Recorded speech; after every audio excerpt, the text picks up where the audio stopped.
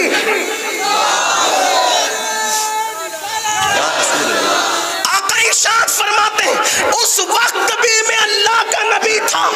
کب نبی ہوئے یہ نہیں بتایا، کیونکہ اس وقت کب بھی نہیں بنا تھا، تب بھی نہیں بنا تھا، جب بھی نہیں بنا تھا، بلکہ کائنات کے بننے سے ہزاروں سال پہلے اللہ نے عالم ارواح میں انبیاء کی روحوں کو جمع کیا۔ قرآن کہتا ہے وَإِذْ أَخَذَ اللَّهُ مِيثَاقَ النَّبِيِّينَ، اور یاد کرو جب اللہ نے نبیوں سے عہد لیا تو عالم ارواح میں نبیوں کی روحوں کو جمع کر کے جس کی نبوت کے ڈنکے بجے اسے مصطفیٰ جان رحمت خاتم النبیین کہتے ہیں۔ اور اللہ اکبر، اللہ اکبر، کائنات کی ولایت میں دیکھے، ولایت کائنات میں دیکھے، ولایت کی کائنات میں دیکھے، اللہ اکبر، کوئی پیدائشی ولی ہے، کوئی دنیا میں آنے کے بعد ولی ہے۔ مثال کے طور پہ حضرت فضیل ابن عیاض جنگلوں میں زندگی گزری، اس وقت تک ولی نہ تھے، توبہ کی اس کے بعد ولی ہوئے۔ بشر حافی کی زندگی میخانے میں گزری، توبہ کی اس کے بعد ولی ہوئے۔ اسی طریقے سے مالک ابن دینار زندگی کہیں اور گزری، توبہ کی اس کے بعد ولی ہوئے۔ لیکن کچھ ولی پیدائشی ہے، سرکار غریب نواز پیدائشی ولی ہے، محبوب الہی پیدائشی ولی ہے، صابر کلیر پیدائشی ولی ہے، یہ سب پیدائشی ولی ہے۔ کچھ لوگ دنیا میں آنے کے بعد ولی ہوئے، کچھ لوگ پیدائشی ولی ہے۔ لیکن جب بات آتی ہے غوث پاک کی تو سرکار غوث پاک فرماتے ہیں ہماری ولایت عالم ارواح سے ثابت ہے۔ واہ واہ واہ واہ، سبحان اللہ، کائنات نبوت میں نبوت کے ڈنکے عالم ارواح میں مصطفیٰ جان رحمت کے بج رہے ہیں، اور کائنات ولایت میں ولایت کے ڈنکے عالم ارواح میں سرکار غوث پاک کے حوالے سے۔ سبحان اللہ، دیکھو کیا نسبت ہے، تیسری نسبت۔ ابراہیم علیہ السلام کے دو بیٹے مشہور ہوئے، بیٹے تو اور بھی تھے، دو بیٹے مشہور ہوئے۔ نسبت دیکھو اپنے نانا سے، اپنے نانا کے قدم پہ کیسے قدم رکھا غوث پاک نے۔ دو بیٹے مشہور ہوئے، ایک اسماعیل علیہ السلام، ایک اسحاق علیہ السلام۔ اسماعیل علیہ السلام بڑے بیٹے، اسحاق علیہ السلام چھوٹے بیٹے۔ اسماعیل علیہ السلام نبی، لیکن اسماعیل علیہ السلام کے بعد پوری نسل اسماعیل میں کوئی مشہور نبی نہیں نظر آتا، کوئی مشہور نبی۔ بڑے بیٹے کی نسل خاموش ہے، اور چھوٹے بیٹے اسحاق نبی، ان کے بعد یعقوب نبی، ان کے بعد یوسف نبی، ان کے بعد نیچے آ جائیں تو کبھی ایوب نبی، داؤد نبی، سلیمان نبی، موسیٰ نبی، یوشع نبی، ہارون نبی، اسی طرح عیسیٰ علیہ السلام تک۔ گویا کہ حضرت یعقوب سے لے کر حضرت عیسیٰ تک سارے انبیاء کرام، انبیاء بنی اسرائیل کس کی نسل میں؟ چھوٹے بیٹے اسحاق علیہ السلام کی نسل میں، سب وہاں اسحاق علیہ السلام کی نسل میں ڈنکے بجنے نبوت کے، چرچے ہو رہے نبوت کے، اور نسل اسماعیل خاموش ہے، خاموش خاموش خاموش خاموش، حتیٰ کہ یہ نسل اسماعیل بڑے بیٹے کی نسل خاموش۔ کچھ لوگ یہ سوچ رہے تھے کہ ایسے خاموش ہے نسل اسماعیل کہ اب قیامت تک اس کا ذکر پھر نہیں ہو سکے گا، مگر اللہ نے کرم کیا، وہاں سینکڑوں ہزاروں نبی آ گئے، ایک کے بعد ایک کے بعد ایک کے بعد ایک، الگ ترتیب، سلسلۃ الذہب، نور کی کڑیاں سونے کی کڑیوں کی طرح۔ لیکن یہاں پوری نسل خاموش ہے، مگر اللہ نے اسماعیل علیہ السلام کی نسل پہ کرم کیا، اور ایک ہی کو پیدا کیا، لیکن نبیوں کا سردار بنا کر کے پیدا کیا۔ زندہ باد، زندہ باد، ایک ہی آیا نبیوں کا سردار بن کر۔ سبحان اللہ، سبحان اللہ، زندہ باد، زندہ باد، زندہ باد، ماشاء اللہ۔ ایک ہی آیا نبیوں کا سردار بن کر کے آیا، اور سب پر غالب آ گیا۔ اور میرے امام کہنے لگے سب سے اولا وہ اعلیٰ ہمارا نبی، ہمارا نبی، سب سے بالا وہ اعلیٰ ہمارا نبی، اپنے مولا کا پیارا ہمارا نبی، دونوں عالم کا دولہا ہمارا نبی خلق سے اولیاء، اولیاء سے رسول اور رسولوں سے اعلیٰ ہمارا نبی۔ زندہ باد زندہ باد۔ نسل اسماعیل میں ایک آیا اور سب پر غالب آ گیا اور سردار بن کر آیا۔ نسبت دیکھے غوث پاک کو اپنے نانا سے کیسے نسبت ہے۔ حضور کے بھی دو بیٹے، ایک حسن اور ایک حسین۔ صلب کے اعتبار سے تو حضرت قاسم اور ابراہیم حضور کے بیٹے ہیں، لیکن ابناءنا و ابناءکم کے تحت حضور کے دو بیٹے، ایک حسن اور ایک حسین۔ حضرت قاسم و ابراہیم کی ابنیت کا کوئی انکار نہیں، بالکل بے شک بیٹے۔ حضور کی 4 بیٹیاں اور 2 صلبی بیٹے، لیکن حضور علیہ السلام کے یہ 2 بیٹے حسن اور حسین، آقا فرماتے وہ میرے بیٹے ہیں۔ یہ حضور علیہ السلام نے مولا کائنات کی خصوصیت بیان کی کہ ہر نبی کی نسل اسی نبی کی پشت میں ہوگی، لیکن یہ مولا علی کی خصوصیت ہے کہ آقا نے فرمایا کہ میری نسل اللہ نے علی کی پشت میں رکھ دی۔ حضور کے 2 بیٹے، امام حسن امام، لیکن حسن کے بعد کوئی امام نہیں۔ کس اعتبار سے امام نہیں؟ غوثیت کبریٰ کے اعتبار سے امام نہیں، ورنہ ہمارا عقیدہ تو یہ کہ نبی کے گھر کا بچہ بچہ امام ہے۔ واہ واہ واہ واہ، سبحان اللہ سبحان اللہ۔ ہمارا عقیدہ تیری نسل پاک میں ہے بچہ بچہ بچہ نور کا، تو ہے عین نور، تیرا سب گھرانہ نور کا۔ اللہ اکبر، بچہ بچہ امام ہے نبی کے گھرانے کا، جس کی رگوں میں رسول اللہ کا خون ہے وہ بچہ بچہ امام ہے۔ لیکن یہاں امامت بمانے غوثیت کبریٰ، امامت بمانے غوثیت کبریٰ، امام حسن غوث امام، لیکن حسن کے بعد کوئی امام نہیں۔ نسل حسن خاموش، نسبت دیکھو، وہاں بڑے بیٹے کی نسل خاموش، یہاں بڑے بیٹے کی نسل خاموش۔ پھر اس کے بعد وہاں چھوٹا بیٹا دیکھیں، اسحاق نبی، یعقوب نبی، یوسف نبی، اسی طرح ترتیب، اور یہاں چھوٹا بیٹا دیکھیں، امام حسن امام، زین العابدین امام، باقر امام، جعفر صادق امام، موسیٰ کاظم امام، علی رضا امام، تقی امام، نقی امام، حسن عسکری امام۔ سبحان اللہ سبحان اللہ۔ دیکھا، نسل حسن خاموش، نسل حسین میں امامت کے ڈنکے بج رہے ہیں، اور امامت کس اعتبار سے؟ غوثیت کبریٰ کے۔ اور غوثیت کبریٰ کیا ہے؟ شاہ ولی اللہ فرماتے ہیں کہ جسے اللہ غوثیت کبریٰ کا مقام عطا کرتا ہے، نظام کائنات کو اس کے تحت کر دیا جاتا ہے، بارش اس کے صدقے میں برستی ہے، اناج اس کے صدقے میں اگتا ہے۔ اسی طریقے سے آپ اٹھا کر کے شاہ ولی اللہ کو دیکھیں تو یہ نظام غوثیت کبریٰ، امام حسین کے بعد نسل حسین میں نسل حسن خاموش، وہاں بھی نسل اسماعیل خاموش، یہاں نسل حسن خاموش۔ لوگ سوچ رہے تھے حسن کی نسل گمنام تو نہیں ہو جائے گی، لیکن اللہ نے ایک پیدا کی، نسل نسبت دے۔ وہاں نسل اسماعیل خاموش تھی، سردار انبیاء بنا کے پیدا کیا۔ یہاں نسل حسن خاموش تھی، سردار اولیاء بنا کر کے پیدا فرمایا، اور ایسا سردار بنایا کہ قیامت تک جس کی ولایت کے ڈنکے بجتے رہیں۔ واہ واہ، دیکھیں سبحان اللہ۔ امام حسن، ان کے بیٹے حسن مصنع، ان کے بیٹے عبداللہ المحض، ان کے بیٹے موسیٰ الجون، ان کے بیٹے سید داؤد، ان کے بیٹے سید محمد، ان کے بیٹے عبداللہ زاہد الجیلی، ان کے بیٹے حضرت سیدنا عبداللہ زاہد کے بیٹے حضرت سیدنا ابو صالح موسیٰ جنگی دوست، ان کے بیٹے سیدنا شیخ عبدالقادر جیلانی۔ آپ اسی طرح دیکھیں غوثیت کبریٰ کے مقام پر وہاں کوئی فائز نہیں، لیکن اللہ نے حضرت امام حسن کی نسل میں شیخ عبدالقادر جیلانی کو ولیوں کا سردار بنا کر کے دنیا کے اندر بھیجا، اور پھر اللہ کیسی ولایت عطا کی۔ وہ چوتھی مناسبت دیکھے، جب امام حضرت سیدنا اسماعیل علیہ السلام کی نسل میں سید الانبیاء کو نبی بنا کر بھیجا تو ردائے نبوت کو قیامت تک پھیلا دیا، اور جب غوث پاک کو حسن کی نسل میں سردار اولیاء بنا کے بھیجا تو ردائے غوثیت کبریٰ کو قیامت تک کے پھیلا دیا۔ اسی لیے تو غوث پاک فرماتے ہیں سب کے سورج چمکتے ہیں، چمک کر ڈوب جاتے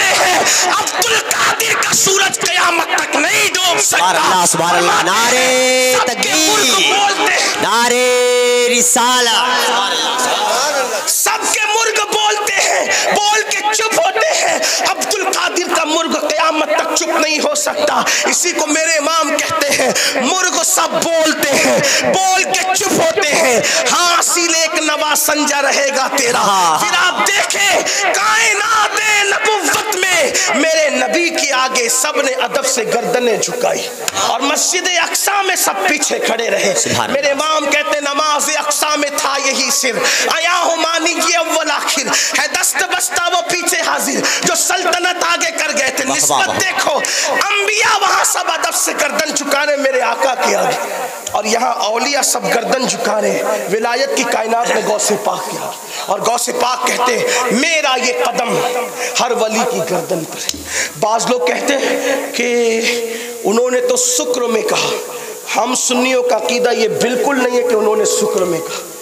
زبدۃ الآثار فی تلخیص بہجۃ الاسرار میں شیخ محقق شیخ عبدالحق محدث دہلوی فرماتے ہیں کہ غوث پاک فرماتے ہیں کہ جب مجھے یہ کہنے کا حکم ہوا، پہلے تو انہوں نے اپنی مرضی سے کہا بھی نہیں، غوث پاک کہتے مجھے کہنے کا حکم ہوا کیا کہ میرا یہ قدم ہر ولی کی گردن پہ، تو جب کہنے کا حکم ہوا تو غوث پاک کہتے اللہ نے میرے دل پہ تجلی فرمائی، یہ اللہ نے میرے دل پہ تجلی فرمائی۔ کوئی ذرا اس پہ غور تو کرے، اللہ پہاڑ پہ تجلی فرمائے تو پہاڑ ریزہ ریزہ ہو جائے، اور غوث پاک فرماتے میرے اللہ نے میرے دل پہ تجلی فرمائی، اور رسول اللہ صلی اللہ علیہ وآلہ وسلم نے مجھے خلعت بھیجا، مجھے نوازا گیا خلعت سے، اور پھر کہا کہ عبد القادر کہو کہ میرا یہ قدم ہر ولی کی گردن پر ہے، تو سرکار غوث پاک فرماتے پھر میں نے کہا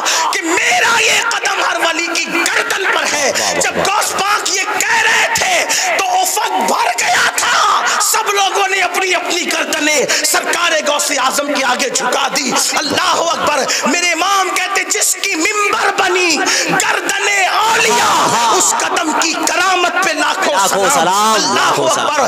کائنات نبوت میں انبیاء ان کا احترام کرنے جو سردار انبیاء ہے، اور کائنات ولایت میں ان کا احترام کیا جا رہا ہے جو سردار اولیاء ہے۔ ایک بات اپنی بات سمیٹتے ہوئے عرض کروں، مبارک پور والوں، مصنف نے کہاں تک انصاف کیا یہ تو مصنف جانے، لیکن اپنے الفاظ کے جامع میں تفریع الخاطر فی مناقب عبد القادر امام اربلی کی کتاب ہے، اور فتاوی رضویہ شریف کے حاشیے پہ لکھا گیا ہے کہ بڑے محدث تھے امام اربلی، امام اربلی کو اہل علم جانتے، ان کی کتاب ہے تفریع الخاطر فی مناقب عبد القادر۔ اب دھیان سے سننا، میری گفتگو یہاں سے پھر دوسرے عنوان کی طرف ٹرن ہو جائے گی، لیکن اس عنوان کے حوالے سے ایک بات، اپنے نانا سے کیا مناسبت ہے غوث پاک کو؟ نمبر ایک آپ نے سنا، دو تین چار سنا، پانچویں نسبت آپ یہ سن لیں کہ رسول اللہ کی آمد سے پہلے ہر نبی آپ کی آمد کا ذکر کرتا ہے، اور غوث پاک کو دیکھے کائنات ولایت میں آپ کی آمد سے پہلے اولیاء آپ کا ذکر کرتا ہے۔ واہ واہ، سبحان اللہ سبحان اللہ۔ چھٹی مناسبت بھی سن لیں، تفریع الخاطر سے ایک بات پڑھنے سے پہلے ایک اور نسبت سن لیں، رسول اللہ کی آمد سے پہلے ان کی آمد کے ڈنکے بجے، غوث پاک کی آمد سے پہلے ان کی آمد کے ڈنکے بجے ولایت کی کائنات میں۔ چھٹی مناسبت یہ کہ جتنا رسول اللہ پہ لکھا گیا اتنا کسی نبی پہ نہیں لکھا گیا، بے شک بے شک، اور ولایت کی کائنات میں جتنا غوث پاک پہ لکھا گیا اتنا کسی کی زندگی پہ نہیں سبحان اللہ۔ ساتویں مناسبت یہ بھی لے لے کہ جب رسول اللہ پیدا ہوئے تو عرب میں بیٹے ہی بیٹے تھے، غوث پاک رضی اللہ تعالیٰ پیدا ہوئے جیلان میں، تو اس دن سرکار غوث پاک رضی اللہ تعالیٰ فرماتے 11,000 بیٹے پیدا، اور اللہ نے سب کو ولایت عطا فرمایا۔ سبحان اللہ سبحان اللہ۔ رسول اللہ سے زیادہ کسی نبی کی امت نہیں، ولایت کی کائنات میں غوث پاک سے زیادہ کسی کے سلسلے میں مرید نہیں۔ زندہ باد زندہ باد زندہ باد۔ مناسبت دیکھیں، نسبت دیکھیں، لیکن جو بات امام اربلی کی کتاب سے پڑھنا چاہتا ہوں، پھر کہتا ہوں امام اربلی نے انصاف کہاں تک کیا وہ جانے، لیکن میں نقل کر رہا ہوں، توجہ توجہ کرنا میرے غوث کی شان کیا، غوث پاک کا مقام کیا. اللہ اکبر. آپ نے وہ واقعہ سنا ہوگا.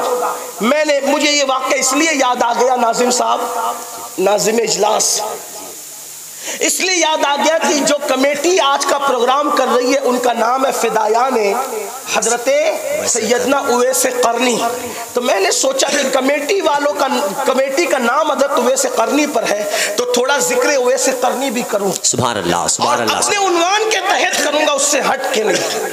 آپ نے وہ مشہور واقعہ سنا، آپ کو پتا ہے اہل سنت کی اکثر کتب میں جہاں حضرت اویس قرنی کا ذکر موجود ہے کہ اللہ کے رسول علیہ السلام نے اپنا جبہ شریف، پیرہن شریف فاروق اعظم اور مولا کائنات کو دیا کہ فرمایا کہ یہ اویس کو دے دینا اور اس کو میرا سلام کہنا، ٹھیک، اور فرمایا کہ اس سے کہنا کہ وہ میری امت کے لیے دعا کرے، ٹھیک.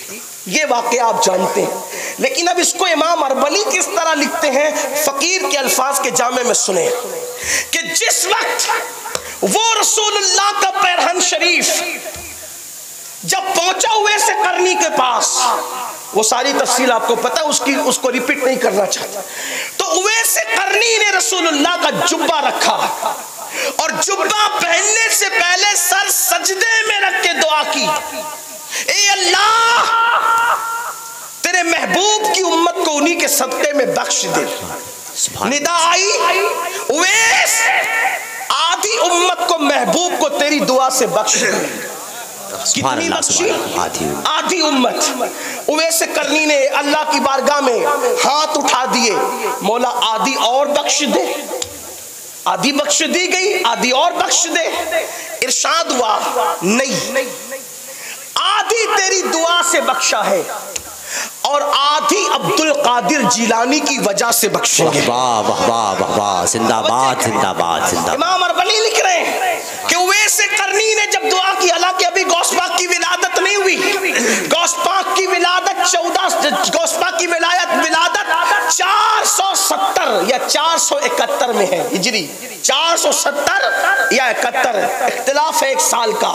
70 یا 71 میں غوث پاک کی ولادت ہوئی، یعنی رسول اللہ کے پردہ فرمانے کے تقریباً 450 سال کے بعد غوث پاک دنیا میں تشریف لائے. 11 ہجری میں حضور کا وصال ہوا اور 471 یا 470 میں غوث پاک کی ولادت. ٹھیک، اب سنیے، ابھی اویس قرنی کے دور میں غوث پاک کے والد بھی پیدا نہیں ہوئے، دادا بھی پیدا نہیں ہوئے، پردادا بھی پیدا نہیں ہوئے، لیکن ارشاد ہو رہا ہے اویس تیری دعا سے آدھی بخشی، آدھی عبد القادر جیلانی کی وجہ سے بخشی. اویس قرنی نے کہا مولا یہ عبد القادر جیلانی کون ہے؟ توجہ کریں، امام اربلی تفریح الخاطر میں لکھ رہے ہیں فی مناقب عبد القادر میں، جس کو میں مفہوم کے طور پہ اپنے جامع میں اپنے الفاظ کے جامع میں پیش کروں. اویس قرنی نے پوچھا مولا یہ عبد القادر کون ہے جس کی شان یہ کہ اللہ فرمائے کہ اس کی وجہ سے بخشیں گے اور امت کو اس کی وجہ سے بخشیں گے، تو یہ عبد القادر ہے کون؟ ارشاد ہوتا ہے یہ عبد القادر میرے نبی کے بیٹوں میں ایک بیٹا ہے. جو مقام نبیوں میں اللہ نے محمد الرسول اللہ کو عطا فرمایا، وہ مقام ولیوں میں اللہ نے عبد القادر جیلانی کو عطا فرمایا. مولا یہ رہتا کہاں ہے؟ یہ ہے کہاں؟ کہا بھی یہ پیدا نہیں ہوا، یہ ہے کہاں؟ تو کہا یہ اس وقت فی مقعد صدق عند ملک مقتدر کے مقام پر موجود ہے. اللہ اکبر. تو عرض کی مولا اس کی شان کیا ہے؟ تو ارشاد ہوا اویس جسے عبد القادر کہتے ہیں وہ میرا بھی محبوب ہے اور میرے محبوب کا بھی محبوب ہے. جو اس سے محبت کرے گا ہم اس سے محبت کریں گے، اس کو وہ مقام عطا کریں گے کہ ولیوں کا سردار بنائیں گے. اور ایک وقت آئے گا جب وہ دنیا میں پیدا ہوگا تو وہ کہے گا قدمی حاضی علی رقبت کل ولی جلہ، کہ میرا یہ قدم ہر ولی کی گردن پر ہے تو سارے ولی اس کے لیے اپنی گردن کو جھکا دیں گے. اویس قرنی کا اتنا سننا تھا، عرض کیا مولا جب لوگ جھکائیں گے جب وہ کہے گا تو گواہ رہنا. اویس قرنی اپنی گردن کو اس کے لیے ابھی جھکا رہا ہے.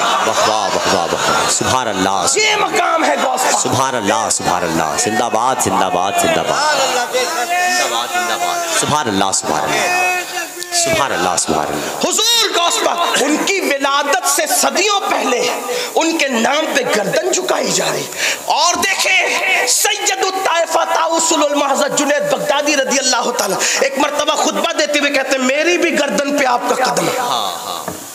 مریدوں نے پوچھا حضور آپ نے خطبے کے درمیان کس کا قدم گردن پہ لیا؟ فرمایا مجھ سے کہا گیا کہ بغداد میں نبی کا ایک شہزادہ ظاہر ہوگا اور کہے گا میرا یہ قدم ہر ولی کی گردن پہ۔ میں نے کہا جب لوگ جھکائیں گے تب جھکائیں گے، میں نے ابھی جھکا دیا، سبحان اللہ، سبحان اللہ، پیدائش سے پہلے۔ اب سوچو جس کو اتنا بلند مقام ملا، توجہ کرنا میری قوم کے جوانوں، توجہ کرنا، جس کو اتنا بلند مقام ملا ولایت کی دنیا میں کہ جس کے ہاتھ سے مردے زندہ ہوئے، سبحان اللہ، سبحان اللہ، جس نے ٹھوکروں سے مردے زندہ کی۔ ایک نسبت اور بیان کر دوں نوجوانوں کی معلومات کے لیے، بیت المقدس 2 مرتبہ آزاد ہوا اسلامی تاریخ میں۔ 1450 سالوں میں بیت المقدس کتنی مرتبہ آزاد کرایا گیا؟ 2 مرتبہ۔ پہلی مرتبہ جو آزاد ہوئے وہ نبی کے تربیت یافتہ لوگوں نے آزاد کرایا۔ بیت المقدس کو پہلی بار نبی کے تربیت یافتہ لوگوں نے آزاد کرایا، اور دوسری مرتبہ بیت المقدس کو غوث پاک کے تربیت یافتہ لوگوں نے آزاد۔ زندہ باد، زندہ باد، زندہ گویا کہ باد، پہلی بار بیت المقدس کو آزاد کرانے والے نبی کے مریدین ہیں، واہ واہ، مجازاً اس اعتبار سے کہہ لیں، اور دوسری مرتبہ بیت المقدس کو آزاد کرانے والے غوث پاک کے مریدین ان کے تیار کردہ لوگ۔ سبحان اللہ۔ صلاح الدین ایوبی کون ہے؟ ڈبل قادری ہے۔ صلاح الدین ایوبی ڈبل قادری ہے۔ اس کے بچپنے میں اس کے والد لے گئے تھے غوث پاک کے پاس، حضور دعا کر دے۔ دیکھو اپنے بچوں کو اللہ والوں سے دعا دلوایا کر، سبحان اللہ، سبحان اللہ، کیونکہ سینکڑوں سال کی محنتیں وہاں تک نہیں پہنچاتی جہاں پر ولیوں کی دعائیں پہنچاتی، بے شک، اللہ بے شک، والوں سبحان کی اللہ، دعائیں سبحان اللہ۔ پہنچاتی۔ صلاح الدین کے والد کہتے اس کے لیے دعا کرو، غوث پاک کی گردن پہ ہاتھ پھیرتے ہوئے غوث پاک نے صلاح الدین کی گردن پہ غوث پاک نے ہاتھ پھیرتے ہوئے دعا کی، اللہ اس سے وہ کام لے کہ قیامت تک اس کے کارناموں کے ڈنکے بجتے۔ زندہ باد، زندہ باد، زندہ باد۔ ہاں، آپ کو یہ بھی بتا دوں کہ غوث پاک کے مدرسے سے ہر سال 3000 علماء اور محققین فارغ ہوتے تھے، اور کم و بیش 37 سال تک غوث پاک نے یہ خدمت انجام دی۔ اس کی تعداد بھی تقریباً 1 لاکھ سے زائد ہوتی ہے۔ رسول اللہ نے 1 لاکھ سے زائد افراد تیار کر کے قوم کو دیے، اپنے نانا سے مناسبت دیکھیں، 1 لاکھ سے زائد علماء غوث پاک نے تیار کر کے۔ اسی لیے تو صلاح الدین ایوبی کی فوج میں جو بیت المقدس آزاد کرانے نکلے تھے، صلاح الدین ایوبی کی فوج کے چیف ایڈوائزر غوث پاک کے مرید بھی تھے، خلیفہ بھی تھے، تربیت یافتہ بھی تھے۔ سبحان اللہ۔ بلکہ ایک بات مجھے یاد آتی ہے کہ حضرت صلاح الدین ایوبی جب بستر پہ دنیا سے جانے لگے تو کسی نے کہا صلاح الدین تم نے اتنی بے جگری سے لڑائیاں کی، موت کے منہ میں گئے لیکن نکل کے بچ کے واپس آئے، تمہاری گردن کو کوئی کاٹ نہ سکا۔ تو صلاح الدین کہتے ہیں وہ گردن پہ تلوار کیسے چل سکتی ہے جس پر مرشد غوث پاک کا ہاتھ پھرایا گیا۔ زندہ باد، زندہ باد، زندہ باد، نسبتیں دیکھیں، سبحان اللہ، سبحان اللہ، یہ بات، زندہ باد، زندہ باد، زندہ باد، سبحان اللہ، سبحان اللہ، نسبتیں دیکھیں۔ لیکن مجھے حیرت ہے جس کے ٹھوکروں سے مردہ زندہ ہو، جس کو اللہ قسمیں دے دے کے کھلائے۔ امام کہتے ہیں قسمیں دے دے کے کھلاتا ہے پلاتا ہے تجھے، پیارا اللہ تیرا چاہنے والا تیرا، جو نبی کے بے سائے کا سایہ بن کر دنیا میں آئے، اس کے دل میں اللہ کی خشیت کا عالم کیا ہے، اللہ کے خوف کا عالم کیا ہے۔ ذرا توجہ کرنا، آج ہماری زندگیوں میں جمعہ کی 2 رکعت کے علاوہ اور نمازیں ہے بھی نہیں۔ مجھے بہت افسوس ہوتا ہے، اتنا بڑا بڑا مجمع دیکھ کر لوگ خوش ہوتے ہیں کہ ہماری قوم اتنی آ گئی، کامیاب ہو گئے ہم، لیکن مجھے صدمہ ہے اتنا بڑا مجمع دیکھ کر۔ وجہ میری قوم سننے کے لیے تو ہزاروں کی تعداد میں جمع ہے، لیکن میری قوم عمل کرنے کے لیے ہزاروں کی تعداد میں جمع نہیں ہوتی۔ اتنی بڑی تعداد مبارک پور کی یہاں موجود ہے، اگر یہی قوم فجر کی نماز میں اتنی تعداد میں مسجد میں پہنچنے لگے تو پھر انقلاب کا عالم کیا ہوگا. بڑی معذرت کے ساتھ مبارک پور والوں، ہم سننے کے لیے تو جمع ہوتے ہیں لیکن ہم عمل کے لیے جمع نہیں ہوتے. اور انقلاب سننے سے نہیں آتا، انقلاب عمل سے آتا ہے. اللہ اکبر. غوث پاک کو اللہ نے یہ مقام دیا، یہ مرتبہ دیا کہ ٹھوکروں سے مردے زندہ ہو رہے ہیں. غوث پاک کو یہ مقام دیا کہ قسمیں دے دے کے کھلایا پلایا جا رہا ہے. ان کو محبوب بنایا گیا، محبوب سبحانی بنایا گیا. لیکن اللہ کی خشیت کا عالم کیا ہے، اللہ کے خوف کا عالم کیا ہے. جب حج کو جاتے ہیں تو غلاف کعبہ پکڑ کر، غوث پاک غلاف کعبہ پکڑ کر اللہ کی بارگاہ میں دعا کرتے ہیں، اے اللہ عبد القادر کی مغفرت فرما اور عبد القادر کے اعمال کو قبول کر لے. عبد القادر کے اعمال اگر تیری بارگاہ میں قبولیت کے قابل نہیں، عبد القادر کے اعمال اگر تیری بارگاہ میں قبولیت کے قابل نہیں، تو مولا قیامت کے دن تو عبد القادر کو اندھا اٹھانا، اس لیے کہ تیرے بندوں کے درمیان وہ شرمندگی سے محفوظ ہو جائے. آپ سے پوچھنا چاہتا ہوں، جس کے اعمال کا حال یہ ہے کہ اللہ اکبر، امام یافعی فرماتے ہیں غوث پاک نے کبھی کبھی ایک رات میں 1000 رکعت تک نماز ادا فرمائی. غوث پاک کا 15 سال تک معمول تھا کہ آپ نے ایک رات میں قرآن مقدس ختم کیا، اور 40 سال تک کے یہ معاملہ رہا کہ عشاء میں وضو کرتے روزانہ اور فجر تک وہی وضو قائم رہتا ہے. یعنی سوتے نہیں ہیں، بستر پر پیٹ نہیں لگاتے، راتوں کو آرام نہیں کرتے، بلکہ پوری رات عبادت میں گزار دیتے ہیں. اب میں پوچھنا چاہتا ہوں ولیوں سے محبت کرنے والوں سے، اب پوچھنا چاہتا ہوں عشق رسول کا دعویٰ کرنے والوں سے، غوث پاک تو 40 سال تک عشاء کے وضو سے فجر پڑھ رہے روزانہ. ہم عشاء کے وضو سے کم عشاء تو پڑھیں اور فجر کے وضو سے کم فجر تو پڑھیں. اللہ اکبر. آج میری قوم یہ شکوے کر رہی ہے، میری قوم شکایت کر رہی ہے، مولانا دیکھو دنیا میں ہمیں مارا جا رہا ہے، دنیا میں ہمیں پیٹا جا رہا ہے، دنیا میں ہمیں قتل کیا جا رہا ہے، دنیا میں ہمارے گھروں کو آگ لگائی جا رہی ہے. میں کہوں گا جس قوم نے اللہ کے گھر کو ویران کر دیا، اس قوم کے گھروں کو آباد کیسے کیا جا سکتا ہے؟ اللہ اکبر. وہ کون سا جرم ہے، وہ کون سا گناہ ہے جو مسلم امہ کے جوانوں کی زندگی میں نہیں؟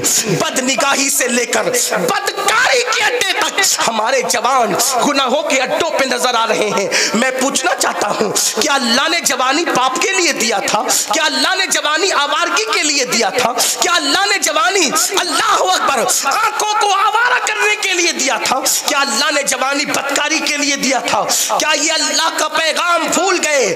دنیا میں آ کر گناہوں کے اڈوں کو آباد کرنے والوں، دنیا میں آ کر پاپ کے اڈوں کو آباد کرنے والوں، دنیا میں آ کے اپنی پاکیزہ نگاہوں سے عورتوں پر پاپ کی نظر ڈالنے والوں، میں کہتا ہوں حیرت ہے جس قوم کا عقیدہ یہ ہو کہ قبر میں رسول اللہ کا دیدار ہوگا اور جنت میں اللہ کا دیدار ہوگا، اس آنکھوں سے جو قوم پوری رات زنا کے مناظر دیکھے، جو قوم پوری رات سیریل دیکھے، پوری رات فلمیں دیکھے، سوچو تو صحیح ہمت کیسے ہوتی ہے جن آنکھوں سے قبر میں رسول اللہ کو دیکھنا ہے، انہی آنکھوں سے آپ پاپ کے مناظر دیکھ رہے ہو. جن آنکھوں سے جنت میں اللہ کا دیدار کرنا ہے، ان آنکھوں سے تم عورتوں پر پاپ کی نظر ڈال رہے ہو. آؤ عشق رسول کا دعویٰ کرنے والوں، مولائے کائنات شیر خدا سیدنا علی کرم اللہ تعالی وجہ الکریم کہتے ہیں، میرا علی، میرا امام، میرا مولا سرکار علی مرتضیٰ کہتے ہیں کہ میں نے قصدن جان بوجھ کر کبھی اپنے خود کے سطر کو بھی نہیں دیکھا. اللہ اکبر، اللہ اکبر، سبحان اللہ، سبحان اللہ. تھوڑی دیر ذرا اس پہ غور کرنا. مولا کائنات کہتے خود کا سطر قصدن میں نے نہیں دیکھا. پوچھنے والے نے پوچھا حضور یہ تو ضرورت بھی ہے اور مجبوری بھی ہے. آپ کو بھی حیرت ہوگی، لیکن اپنے پہ علی کو قیاس نہیں کرنا، اس لیے کہ علی اس ہستی کا نام ہے. قاضی ثناء اللہ پانی پتی تفسیر مظہری میں لکھتے ہیں کہ علی یہ مرتضی دنیا میں آنے سے پہلے لوگوں کو ولایت بانٹتے تھے. ہاں قاضی ثناء اللہ پانی پتی نے تفسیر مظہری میں لکھا ہے کیا دور آدم سے لے کے دور مصطفیٰ جان رحمت تک جتنے انبیاء کی امت میں ولی ہوئے سب علی کے فیضان سے ولی. اس لیے اپنے آپ کو علی کی طرح نہیں سمجھنا, قیاس نہیں کرنا مولا علی کہ میں تو سطر دیکھے بغیر نہیں جی سکتا, علی کیسے جی گئے. میں نے کہا جس کے رتبے ہیں سوا ان کو سوا مشکل ہے.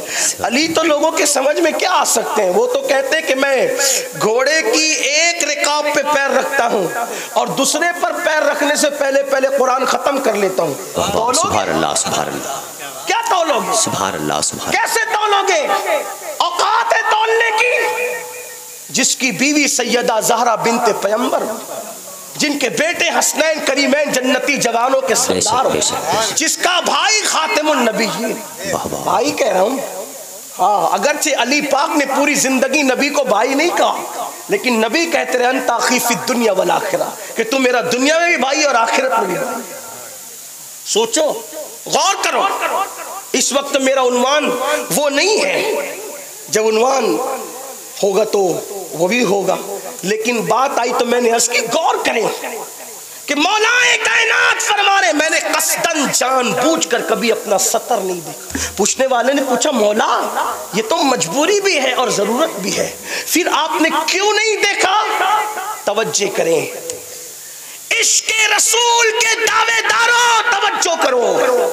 مولا کائنات کہتے مجھے حیا آتی تھی کہ جن آنکھوں سے آمنہ کے لال کا جلوہ دیکھتا ہوں ان آنکھوں سے اپنا سطر قصدن کیسے دیکھا. سوچو, غیرت عشق مصطفیٰ اگر سیکھنا ہے تو صحابہ سے سیکھو, خلفائے راشدین سے سیکھو, اہل بیت اطہار سے سیکھو. غور تو کرو, سوچو تو صحیح کہ جن آنکھوں سے نبی کا جلوہ دیکھتا ہوں ان آنکھوں سے اپنا سطر دیکھنے میں حیا آتی ہے. اور یہاں عشق رسول کا دعویٰ, حضور علیہ السلام کی زیارت کا دعویٰ, حضور علیہ السلام کے دیدار کا دعویٰ, ہم کیا کیا دیکھ رہے ہیں, ہم نے اپنی آنکھوں کو کیسے آوارہ کر دیا ہے. یاد رکھنا, جس قوم کا جوان آوارہ ہو جائے, جس قوم کے جوان کی فکر آوارہ ہو جائے, جس قوم کا جوان گناہوں کی دہلیز پر پہنچ جائے, جس قوم کا جوان بدکاریوں کی طرف پہنچ جائے, پھر ہوتا کیا ہے, اس قوم کو صفحہ ہستی سے مٹایا جاتا ہے. میرے آقا علیہ السلام کے جوانوں, آج بھی ہم نا امید نہیں ہیں. اقبال کہتے ہیں نہیں مایوس اقبال اپنی کشت ویرا سے, نہ ہو مایوس اقبال اپنی کشت ویرا سے, ذرا نم ہو تو یہ مٹی بڑی زرخیز ہے ساکی, بہت زرخیز ہے یہ مٹی, اس کو نم ہونے کی ضرورت ہے.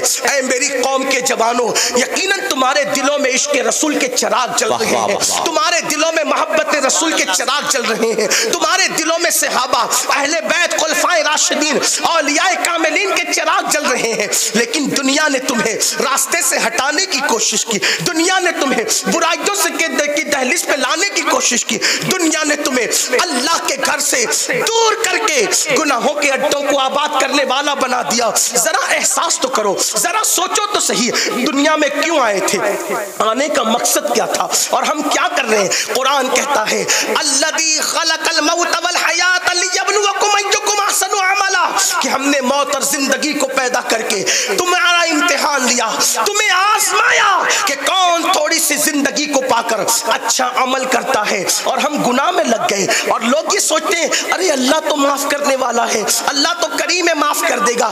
امام المتکلمین حضرت مولانا نقی علی خان علیہ رحمہ, جو امام اہل سنت کے والد ہیں, کتنا خوبصورت جملہ لکھتے ہیں.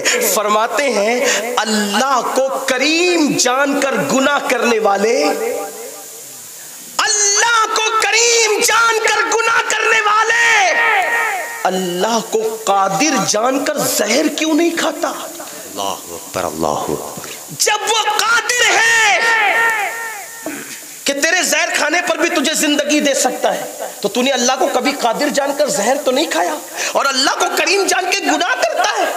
اللہ کو کریم جاننے اور ماننے کا مطلب یہ نہیں کہ زنا کے اڈوں کو آباد کرو اس کو کریم جانو, شراب کے اڈوں کو آباد کرو, یہ تو اس کی غیرت کو چیلنج ہے, چیلنج. اس کو کریم جاننے کا مطلب بزرگوں سے سیکھو, نیکیاں کرتے اور اللہ سے ڈرتے, سبحان اللہ, عبادت کرتے اللہ سے ڈرتے, تقوی تقویٰ پرہیزگاری کرتے ہیں، اللہ سے ڈرتے ہیں۔ دیکھو تو صحیح سرکار غوثیت مآب شیخ عبد القادر جیلانی، ایک مرتبہ عید کے دن غوث پاک کو کسی نے روتے ہوئے دیکھا تو عرض کیا یا غوث الثقلین آپ رو رہے ہیں؟ فرمایا ہاں، عید کے دن کہ عبد القادر کی عید اس دن ہوگی جس دن اس کا ایمان پر خاتمہ ہو۔ زندہ باد زندہ باد، سبحان اللہ سبحان اللہ سبحان اللہ سبحان اللہ۔ آج ہم جنت کے ٹھیکیدار ہو گئے، جمعہ کی 2 رکعت پڑھ کر مسجد سے ایسے بھاگتے ہیں جیسے اسکول کی چھٹی ہونے پر بچے کلاس روم سے بھاگتے۔ جس قوم کا دل مسجد میں نہ لگے وہ قوم عزت کے ساتھ زمین پہ کیسے جیے گی؟ بے شک بے شک بے شک۔ عشق رسول کا دعویٰ، مجھے حیرت ہے جن کا عشق رسول ان کو مسجد تک نہیں لے جاتا فجر کی نماز میں، تو ان کا عشق رسول انہیں جنت میں کیا لے جائے گا؟ بہت اچھا، بے شک بے شک۔ عشق رسول تو پہلی رات کی دلہن کا حجرہ چھڑوا کر میدان میں جان زندہ باد زندہ باد زندہ باد زندہ باد زندہ باد۔ عشق رسول کبھی کمزور نہیں ہے، عشق رسول واقعی جنت تک لے جائے۔ لیکن میں پوچھنا چاہتا ہوں، اتنا کمزور عشق رسول آپ کا کہ جو مسجد کے زینے تک نہ لائے؟ عشق رسول تو وہاں لے جاتا ہے جہاں فرشتوں کی پرواز بھی تھک جاتی ہے۔ عشق مصطفیٰ وہاں لے جاتا ہے، کوئی اڑ کے رہ گیا بام تک، کوئی کہکشاں سے گزر گیا۔ عاشقوں کی زندگی تو دیکھو۔ اس کا مطلب یہ کہ ہم عشق رسول کا دعویٰ کر رہے ہیں لیکن عشق رسول ہے کہاں؟ محبت رسول ہے کہاں؟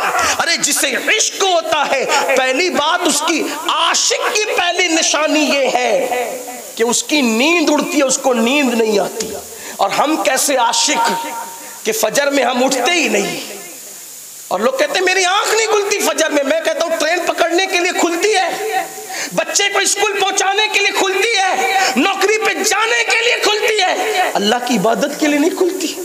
اور ہم کیا کریں؟ ہم تو جنتی ہے، ہمیں جنت میں جانے سے کون روکے گا؟ میں کہتا ہوں اللہ کے بندو، جس کی زندگی میں خوف خدا نہیں، گناہوں کی آبادی، گناہ گناہ گناہ، وہ کیسے دعویٰ کر رہے ہیں عشق جو وہ جنت میں جانے کا؟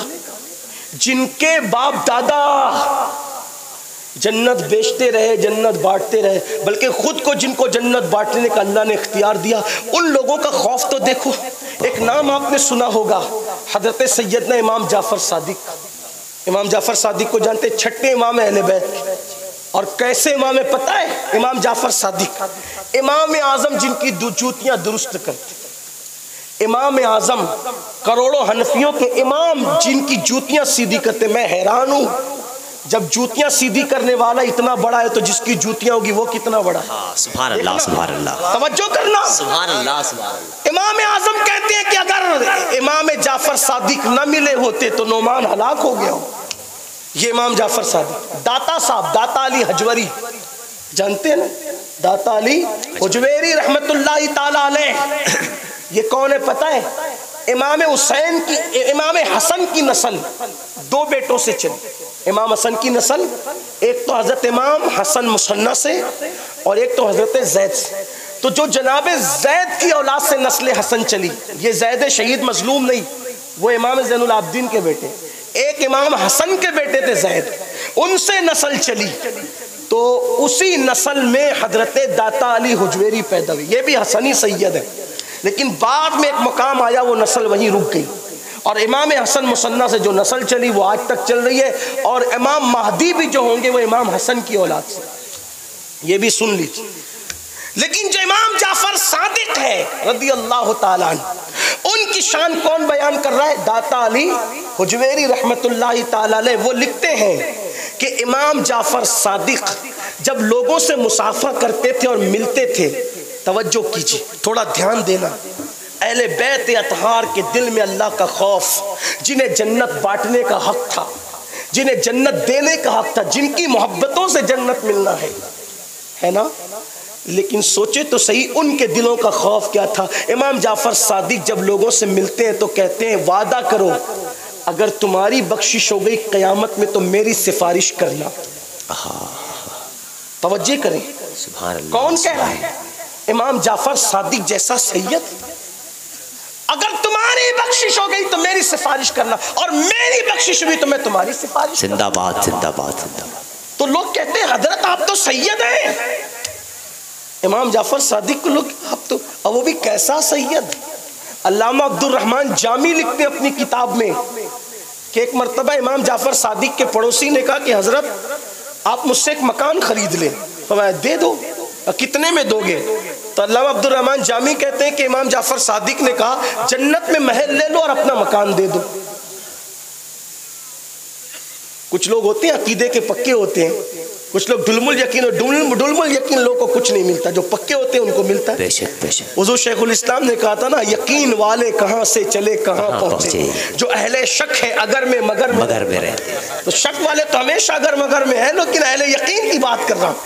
امام جعفر صادق نے کہا جنت کا محل لے لے، اپنا مکان دے دے، لکھا پڑھی ہو گئی، آپ نے تحریری پرچہ دے دیا، جنت کا محل لو اپنا مکان دو۔ وہ حج کو گیا جس نے مکان بیچا تھا اور اس کا انتقال ہو گیا، اس کا انتقال ہو گیا، گھر والے آئے کہا حضرت ہمارا مکان کہاں؟ میں تو خرید چکا۔ کہا آپ نے دیا کیا تھا؟ کہا جنت کا محل دیا تھا اور مکان جو وہ لیا تھا۔ اتفاق کی بات، جب وہ انتقال کیا نا تو اس نے وصیت کی تھی یہ پرچہ میرے کفن میں رکھ دینا جو امام جعفر صادق نے دیا ہے۔ تو گھر والے کہنے لگے یہ بھی کوئی سودا ہے کہ جنت کا محل دے دو اور اپنا مکان دے، جو وہ اپنا مکان دے دو، جنت کا محل لے لو، یہ کوئی سودا ہے؟ سودا تو اس سے کیا تھا۔ تو کہا ہمیں کیسے پتا چلے کہ اس کو محل ملا کہ نہیں ملا؟ کہا جاؤ اس کی قبر پہ جا کے پوچھو ملا کہ نہیں ملا۔ گھر والے قبر پر گئے اور کہا کہ بتاؤ جعفر صادق کا وعدہ کیسا تھا؟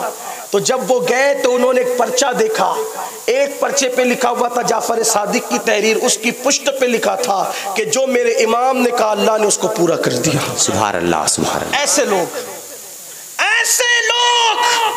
امام جعفر صادق ایسے جو جنت بیچ رہے ہیں، نبی کے یہ بیٹے، اور ان کی اللہ کی خشیت کا حال، یہ خوف خدا کا حال کہ جب لوگوں سے ملتے ہیں تو کہتے ہیں اگر تمہاری بخشش ہوگی تو میری سفارش کرنا، اور میری ہوگی تو میں تمہاری سفارش کروں گا۔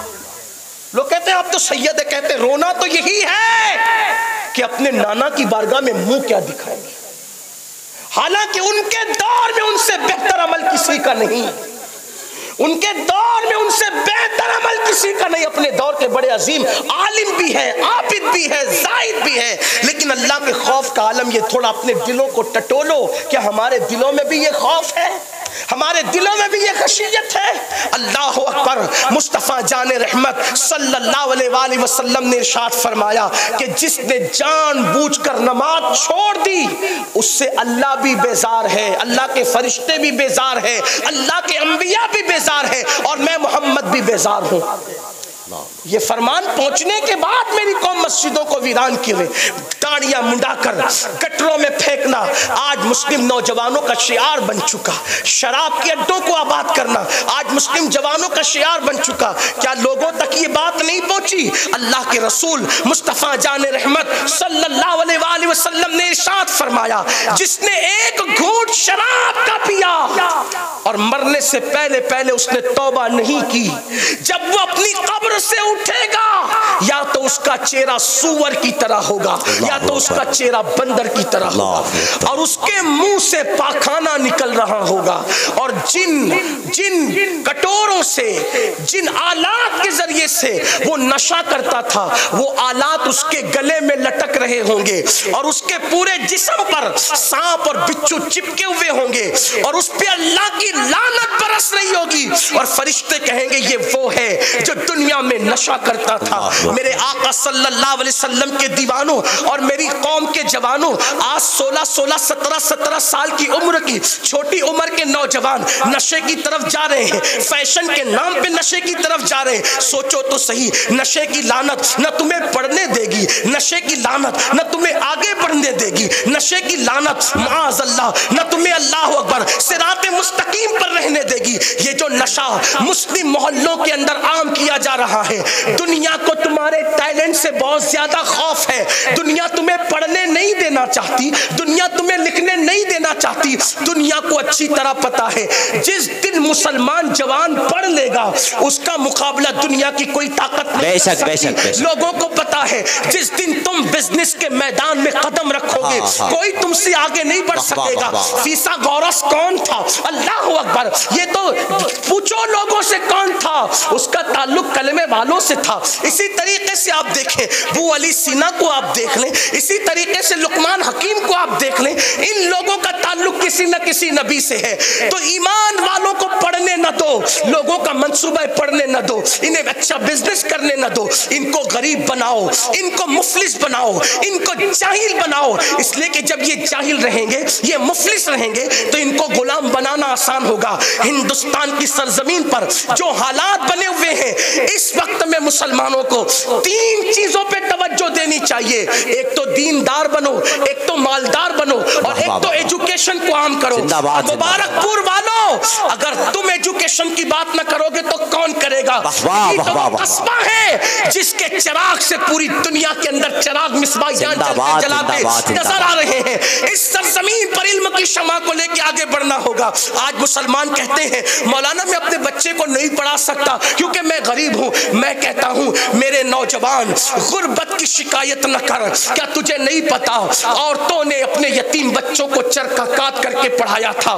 غوث پاک کو کس نے پڑھایا؟ محبوب الہی کو کس نے پڑھایا؟ ان کی ماؤں نے پڑھایا۔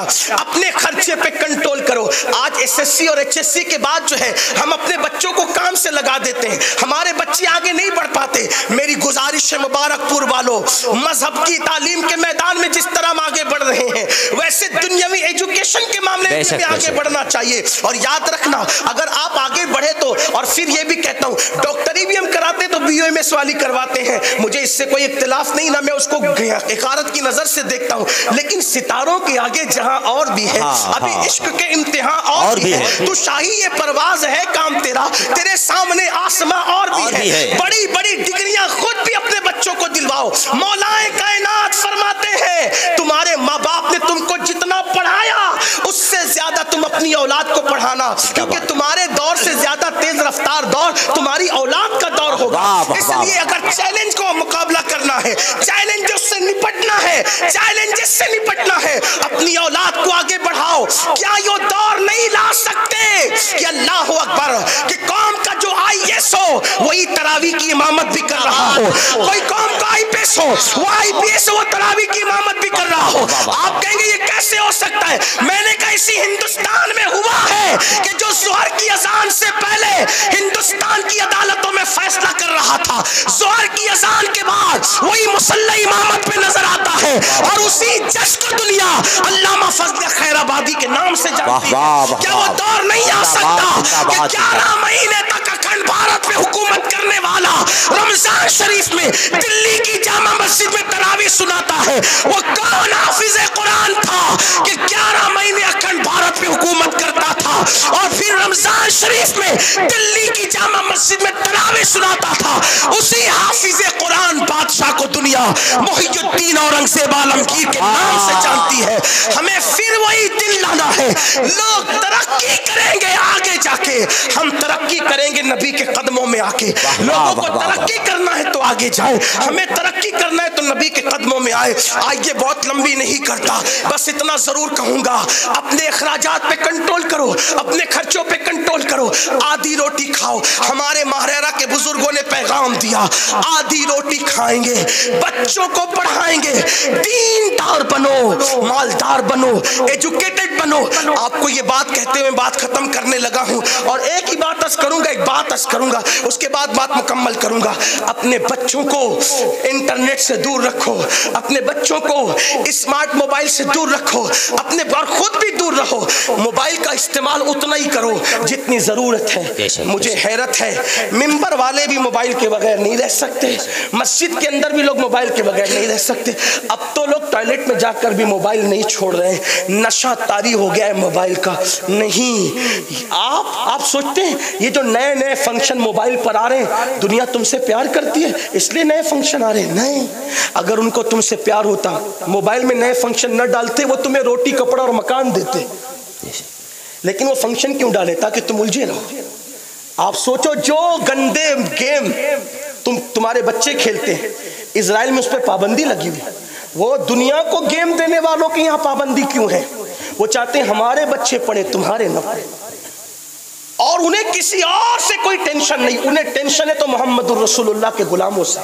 ہاں اتنا یاد رکھنا، جہاں ایمان ہے خوف انہی لوگوں سے کیا جا رہا ہے، تباہی انہی لوگوں کی طرف بھیجی جا رہی ہے. اور تم ہو کہ احساس ہی نہیں، احساس ہی نہیں. کب تک گناہ گناہ گناہ میں ڈوبے رہو گے؟ کیا گناہ کرنے آئے تھے؟ مغرب گناہ کرتے کرتے تھک گیا، یورپ گناہ کرتے کرتے تھک گیا، اور تم گناہوں میں ڈوبے جا رہے ہو. ہمارے بزرگوں نے کہا ہے جہاں گناہ ہے وہاں فنا ہے. جہاں گناہ ہوگا وہاں کبھی آبادی اور عزت نہیں ہو سکتی. دیکھ لو قرآن کہتا ہے سیروا فی الارض، زمین پر پھیل جاؤ اور زمین کی سیر کر کے دیکھو. قوم لوط ہلاک کیوں؟ گناہ کی. قوم عاد ہلاک ہوئی، گناہ کی. قوم سمود ہلاک ہوئی، گناہ کیا. قوم نوح ہلاک ہوئی، گناہ کیا. قوم بنی اسرائیل چہرے سور اور بندر کی طرح ہو گئے، مسک ہو گئے. داؤد علیہ السلام کے دور کے بعد کا دور آپ پڑھیں، ایام یوم السبت والے، سنیچر کے دن شکار کرنے والے. تھوڑا غور کرنا میری بات کا، میں بات جاتے جاتے بہت اہم بات کر کے جا رہا ہوں، سن لینا. قوم عاد ہلاک گناہ کی وجہ، سمود ہلاک، قوم صالح ہلاک کس کی وجہ سے؟ گناہ کی وجہ. قوم بنی اسرائیل ہلاک، یہ سب حالانکہ بنی اسرائیل سے ہی تھے ہلاک. آپ سے پوچھنا چاہتا ہوں، میری بات پر غور کرنا، برا نہیں ماننا، جواب دینا. یہ جو قوم لوط ہے، قوم عاد ہے، قوم سمود ہے، قوم صالح ہے، یہ جو ہلاک ہوئے ہیں یہ کون لوگ تھے؟ تمہیں پتہ ہے؟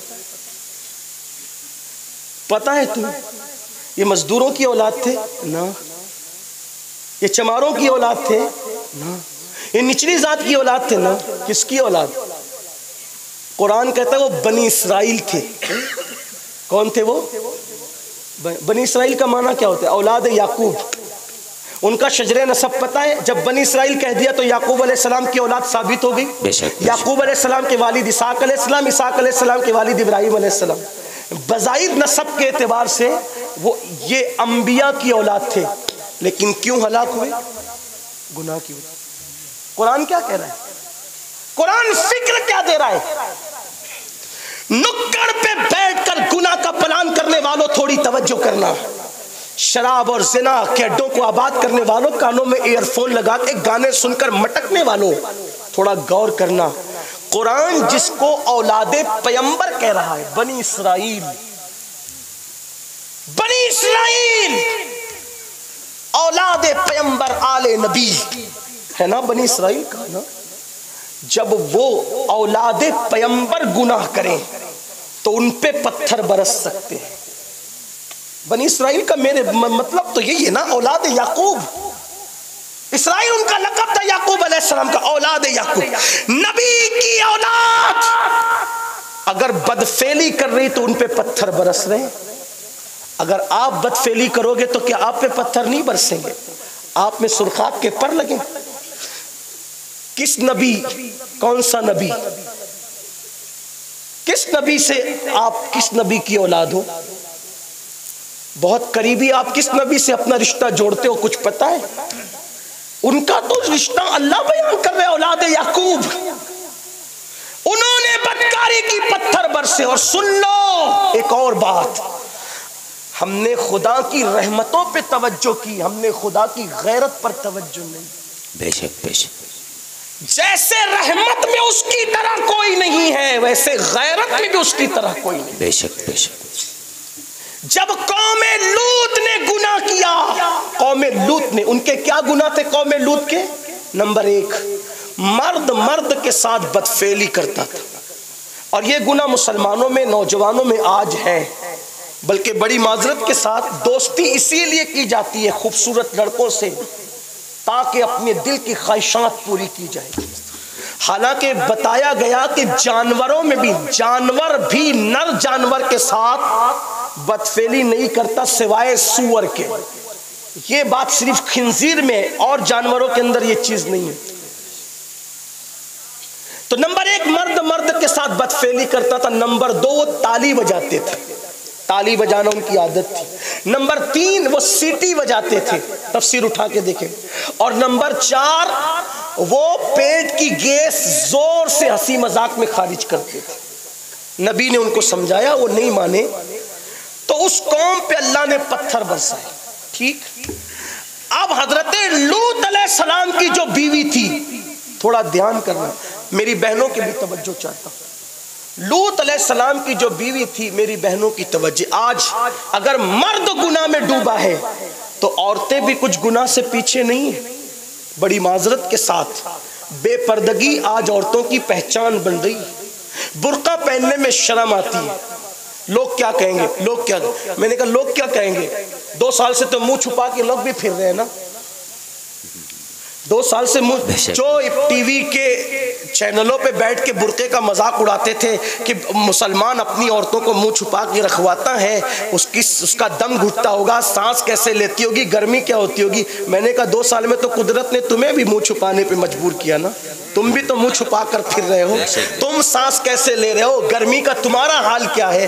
کہا نہیں, بیماری سے بچنے کے لیے ہم منہ چھپا رہے. میں نے کہا ہم منع نہیں کرتے, ہم بھی منہ چھپا کے پھرتے رہے 2 سال تک آپ کی طرح, لیکن جب بیماری سے بچنے کے لیے منہ چھپایا جا سکتا ہے تو کیا آبرو بچانے کے لیے منہ نہیں چھپایا جا سکتا؟ تیرے نزدیک جان ہے, میں ہمارے نزدیک جان سے زیادہ قیمتی آبرو. ہمارے مذہب نے ایک عورت کی عزت کو کتنا بلند کیا ہے. لوگوں کے یہاں عورت کچھ اور بھی ہو سکتی ہے.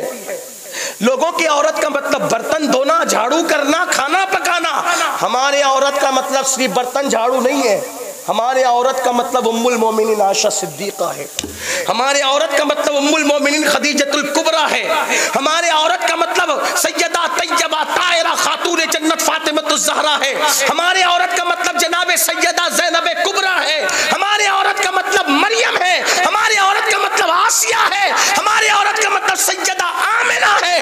واللہ یہ وہ خواتین ہیں, ان کی عظمتوں کا عالم یہ ہے کہ دامن نچوڑ دے تو فرشتے وہ. عظمتوں کا عالم یہ ہے, اگر عورت ہمارے یہاں عائشہ صدیقہ کی شکل میں ہے, اگر عورت ہمارے یہاں عائشہ صدیقہ کی شکل میں ہے, تو عورت وہ ہے کہ ام المومنین عائشہ صدیقہ کے بستر پر قرآن کی آیتیں نازل ہوتی ہے. اللہ اکبر. نبی جب عائشہ صدیقہ کے یہاں ہوتے, ام المومنین کے یہاں, ان کے بستر پہ قرآن نازل ہوتا. اس اعتبار سے میں اپنے ذوق سے کہتا ہوں کہ بستر عائشہ رش کے طور ہوا. بستر عائشہ رش کے طور ہوا, کیونکہ طور پر موسیٰ آتے ہیں اور طور پر توریت آتی ہے. لیکن یہ عائشہ صدیقہ کا بستر ہے کہ جہاں پر جانے موسیٰ محمد رسول اللہ آتے ہیں, اور وہاں توریت نہیں بلکہ قرآن آتا ہے. اور تو کی شان ہمارے یہاں یہ ہے. ہاں, اگر عورت ہے تو وہ سیدہ زینب ہے. بھائی کی شہادت پر پوری امانت اسلام کی مدینے تک لانے والا کوئی مرد نہیں بلکہ عورت سیدہ زینب. امام زین العابدین کو اپنے کندھوں پہ اٹھا کے لانے والا کوئی مرد نہیں, وہ سیدہ زینب. ایک عورت کتنا بڑا کردار ادا کر سکتی. میں نے لوگوں سے کہا ہمارے عورتوں نے جہاد نہیں کیا لیکن مجاہدین عورتوں نے پیدا کیے. بے شک بے شک. عورتوں نے قیادت نہیں کی لیکن قائدین عورتوں نے پیدا کیے. عورتوں نے آسمان کے سورج کی شعاعوں کو گرفتار نہیں کیا لیکن جنہوں نے سورج کی شعاعوں کو گرفتار کیا ان کی تربیت کرنے والی عورتیں. واہ واہ واہ واہ. ہاں, سبحان اللہ. کسی عورت نے نیزے پہ قرآن نہیں سنایا لیکن جس نے نیزے پہ قرآن سنایا اس کو اس قابل بنانے والی. زندہ باد زندہ باد زندہ باد. اگر ماں فاطمہ ہو تو پھر بیٹا نیزے پہ قرآن سنانے. تربیت کا اثر ہے. جو مائیں سیریل دیکھ کے بچوں کو دودھ پلائے گی اور جو مائیں موبائل پر مردوں سے اپنے کیریکٹر لیس گفتگو کرے گی, اس ماں کی گود میں کس طریقے سے باکردار بچہ جنم لے سکتا ہے. خوبصورت بیوی, جملہ یاد رکھنا, خوبصورت بیوی, خوبصورت بچے کو جنم دے یہ ضروری نہیں، لیکن با حیا بیوی با حیا بچے کو جنم دیتی. بے شک بے شک، سبحان اللہ. با کردار ماں با کردار بچے کو زندہ باد زندہ باد. تو آج عورتیں بھی بے نقاب ہو رہی ہیں، بے حجاب ہو رہی ہے. سیریل اور فلموں میں بھی ان کی توجہ ہے. مردوں سے بات کرنا کھلکھلا کر کے ان کے لیے کوئی عیب نہیں، الا ماشاءاللہ. سب عورتیں ایسی نہیں، لیکن ہو رہی ہے. ولیمے میں، شادیوں میں بے دھڑک عورتیں بے پردہ جا رہی ہیں. میں کہتا ہوں جو مذہب عورت کو مسجد میں آنے سے روک دے، اس مذہب کی ماننے والی عورتیں ولیمہ میں بے پردہ کیسے زندہ باد زندہ باد زندہ باد. اور کوئی روکنے کے لیے تیار بھی نہیں. سبحان اللہ سبحان اللہ. مسجد سے بڑھ کر کوئی اور محفوظ جگہ ہے؟ بلکہ روئے زمین پہ سب سے بہترین جگہ مسجد ہے. بے شک بے شک. ہو سکتا ہے کہ میری بات سے کسی کو اختلاف ہو. میں ہاتھ جوڑ کے کہتا ہوں کہ میں کوئی مناظرے کا میدان کھولنے نہیں آیا. قادری فقیر ہوں، اصلاح کی بات لے کر کے آیا. ورنہ بھی لوگ کہیں گے کہ بخاری میں تو اجازت ہے، تم کیسے منع کر رہے ہو؟ میں نے کہا کہ بخاری میں تو اور بھی کچھ ہے. ابھی میں اس کا عنوان کھولوں گا تو پھر لوگوں کو برا لگے گا، لیکن میں ابھی وہ سب نہیں کھولتا. مجھے اصلاح کے لیے بٹھایا گیا. عنوان یہی ہے، زندہ باد زندہ باد. ورنہ اور بھی چیز ہے. لوگوں کو صرف عورتوں میں کی مسجد کی حاضری پہ بخاری نظر آتی، اور چیزوں پہ نظر نہیں آتی. لوگوں کو ان کو اور چیزوں پہ بھی نظر آنا چاہیے. ہاں، لیکن میں اس کا باب نہیں کھولنا چاہتا. لیکن صرف یہ کہنا چاہتا ہوں کہ مجھے بتائیں کہ جس مذہب نے اگر عزت خطرے میں پڑ جائے تو مسجد میں آنے سے منع کر دی. بلکہ آپ کو ایک بات بتاؤں، ام المومنین حضرت سیدہ میمونہ رضی اللہ تعالی عنہا، یہ حضور کی بیوی حضرت میمونہ ہے. جب حضور کے وصال کے بعد لوگوں نے کہا امی جان ہم یہ چاہتے ہیں کہ نبی کی پیاری زوجہ ہمارے ساتھ عمرہ کے لیے چلے. حضور کا وصال ہو گیا. حضور کے وصال کے بعد ام المومنین حضرت میمونہ سے کسی نے کہا کہ آپ ہمارے ساتھ عمرہ کے لیے چلیں. تو ام المومنین فرماتی میں نے حج بھی کر لیا اور میں نے عمرہ بھی کر لیا. اب میرے نبی نے ہمیں گھر میں رہنے کا حکم، اب میں گھر سے باہر نہیں نکلتی. کیونکہ قرآن کیا کہتا ہے؟ وَقَرْنَا فِي بُيُوتِكُنَّا، تم اپنے گھروں میں بیٹھی رہو. اللہ نے کہہ دیا ہم اپنے گھروں میں بیٹھی ہیں. آپ غور فرمائیں، امہات المومنین کی فکر یہ. حالانکہ بعد میں ام المومنین حضرت میمونہ رضی اللہ تعالیٰ عنہ ان کا وصال مکے کے قریب ہی ہوا. لیکن آپ سے پوچھنا چاہتا ہوں کہ ان کی حیا کا عالم کیا تھا. حضرت عاتقہ رضی اللہ تعالیٰ عنہ، اللہ اکبر، حضرت عاتقہ رضی اللہ تعالیٰ عنہ، آپ کو مسجد میں آنے کا بڑا شوق تھا. حضرت عاتقہ ان کے شوہر کا جب وصال ہو گیا، میری بہنوں کی توجہ، ان کے شوہر کا وصال ہو گیا تو فاروق اعظم امیر المومنین غیظ المنافقین امام المجاہدین سیدنا عمر ابن خطاب رضی اللہ تعالیٰ عنہ نے آپ کو نکاح کا پیغام بھیجا کہ آپ کے ساتھ نکاح کرنا چاہتا ہوں. حضرت عاتقہ نے کہا امیر المومنین آپ کے ساتھ نکاح سے کون منع کرے گا، ہماری سعادت ہے، آپ کے ساتھ نکاح کرنا سعادت ہے. لیکن آپ عورتوں کو مسجد سے روکتے ہیں. اگر نکاح کریں گے تو بیوی ہو جاؤں گی، منع کریں گے تو رکنا پڑے گا. ایک شرط پہ نکاح کرتی ہوں کہ آپ سب کو روکتے ہیں مسجد سے، مجھے نہیں روکیں گے، میں مسجد جاؤں گی. آپ نے فرمایا ٹھیک ہے، تم نے جانا، ہم منع نہیں کریں گے. اب آپ روک رہے ہیں لوگوں کو، یہ مسجد جا رہی. آپ نے سوچا سب کو روکتے ہیں، اس کو نہیں روکتے، چونکہ وعدہ کر چکے. تو آپ نے ایک ہیلا کیا. ہیلا کیا کیا کہ میمونہ رضی اللہ، حضرت عاتقہ رضی اللہ تعالی، حضرت عاتقہ جب مسجد جانے لگی تہجد کے وقت میں تو پہلے سے فاروق اعظم ایک کھجور کے درخت کے پیچھے چھپ گئے. اور جب وہ جا رہی تھی برقع اوڑھ کر کے تو آپ نے زور سے ہاتھ ان کے سر پہ مارا اور پھر درخت کے پیچھے چھپ گئے. حضرت عاتقہ نے ادھر ادھر دیکھا اور زور سے پڑھا انا للہ و انا الیہ راجعون، زور سے پڑھا. اور اللہ کی بارگاہ میں سر اٹھا کے کہتی ہے مولا تو جانتا ہے کہ مسجد میں آ کے عبادت کرنا مجھے کتنا پسند ہے مولا، مگر فتنوں کا دور آ گیا، پتہ نہیں میرے سر پہ کس نے حملہ کیا، میری آبرو خطرے میں پڑ گئی. اور پھر اس کے بعد مسجد نہیں گئی، گھر واپس گئی. اور پھر جب باہر نہیں نکلی، جب نکلا تو ان کا جنازہ باہر نکلا.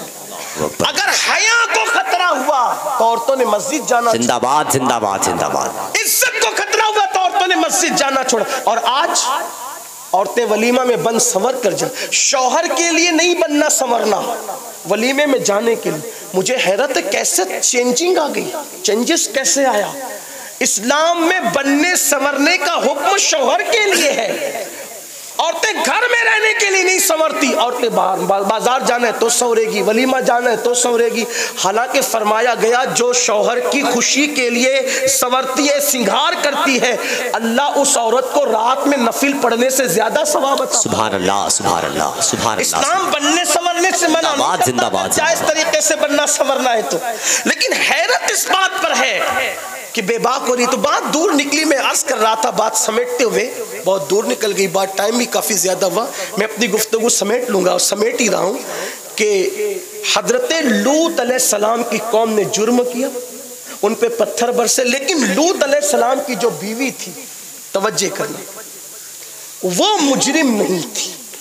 اس اعتبار سے جس جرم میں قوم لوط مصروف تھی، اس جرم سے حضرت لوط علیہ السلام کی بیوی کا دور دور کا بھی کوئی تعلق نہیں تھا. کیونکہ نبی کی بیوی کبھی بے حیا نہیں ہو سکتی، بے غیرت نہیں ہو سکتی. کیوں؟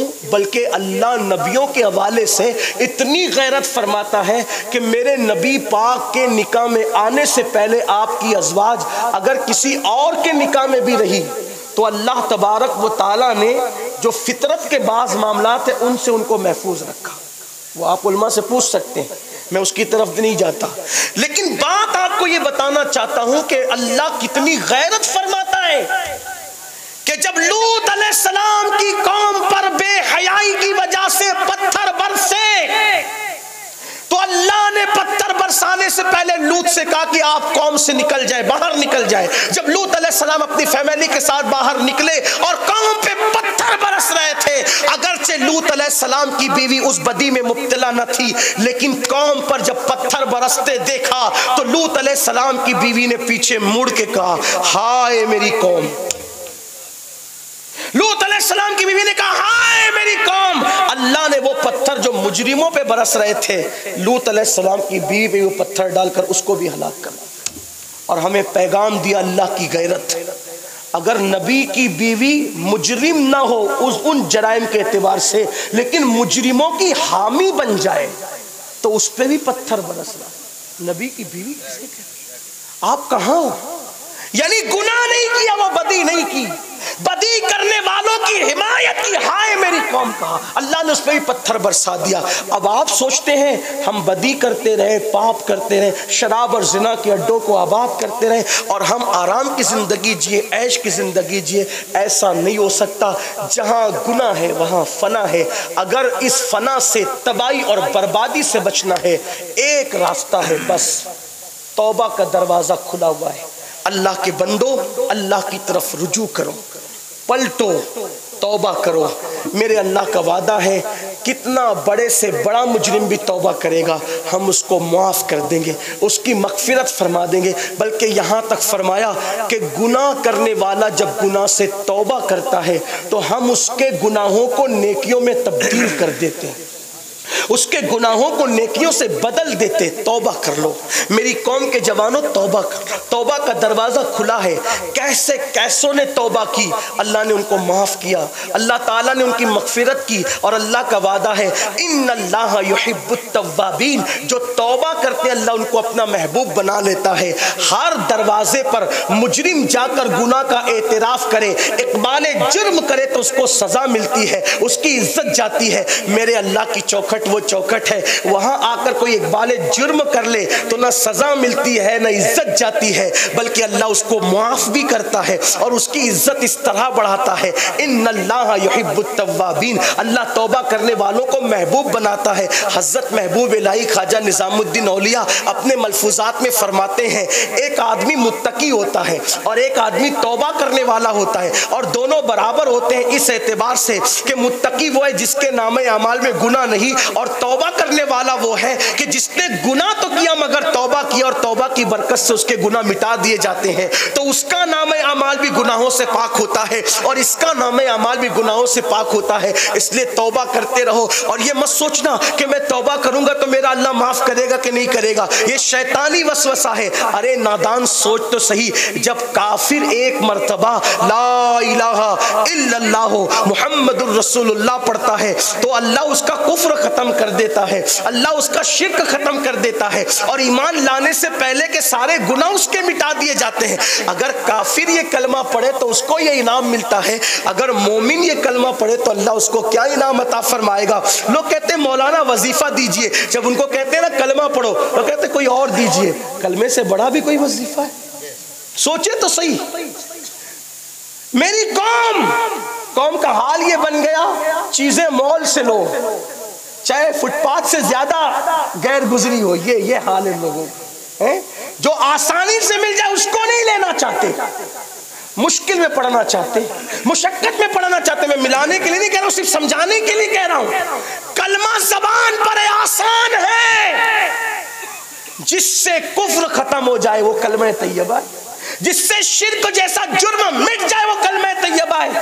اور لوگ کہتے کچھ اور دیجئے، کلمے سے بھی بڑی کوئی چیز؟ آقا فرماتے افضل الذکر لا الہ الا اللہ، بہترین دعا سورۃ الفاتحہ ہے، لیکن ہم اس کی طرف نہیں آتے۔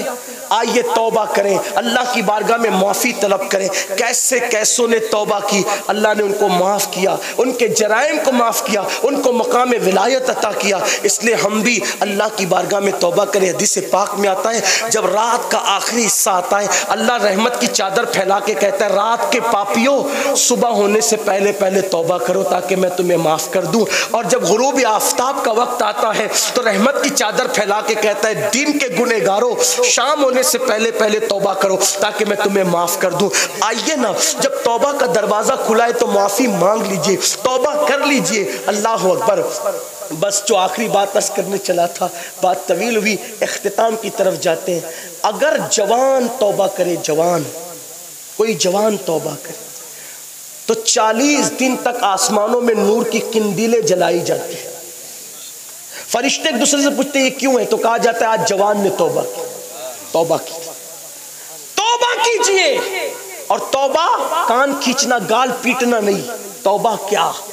توبہ یہ ہے کہ اپنے اللہ سے عہد کرو اب گناہ کے راستے پہ نہیں جاؤں گا اور پھر نہ جانا، بس اسی کو توبہ کہ شرمندہ ہو جانا توبہ، اپنے اللہ سے عہد کرنا توبہ، گناہوں سے اپنے آپ کو روک لینا توبہ۔ بزرگوں نے فرمایا جیسے بکری کے تھن سے دودھ نکل کر اسی سوراخ سے دوبارہ اسی راستے سے دودھ نہیں جاتا، ایسے ہی گناہ سے توبہ کرنے والا پھر اس راستے پہ نہ جائے، یہ توبہ ہے۔ اور جو ایسی توبہ کرے اللہ اس کو اپنا محبوب اور مقبول بندہ بنا لیتا۔